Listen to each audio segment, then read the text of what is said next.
Omelette করে ঝোল বানানোর জন্য আমি আলু আর পেঁয়াজকে জিরে তেজপাতা ফোড়ন দিয়ে একসাথে দিয়ে দিয়েছি।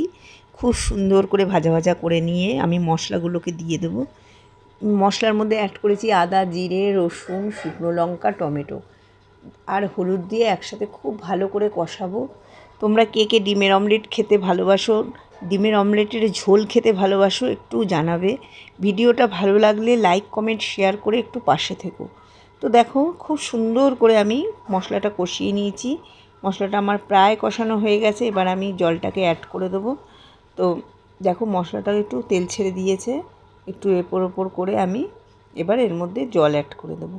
তো দেখো মশলাটা আমার কষানো হয়ে গেল। আমি এর মধ্যে জল অ্যাড করে ঢাকা দিয়ে দেবো। তো জল অ্যাড করে দিলাম, দিয়ে আমি একটু ঢাকা দিয়ে দিলাম। পাশে আমি ডিমের অমলেট করে নেব।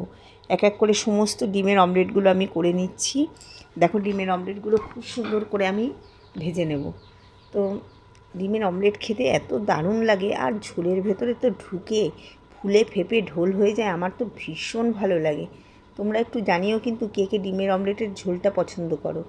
তো দেখো এবার সমস্ত ডিমের অমলেটগুলো আমার এক এক করে ভাজা হয়ে গেছে।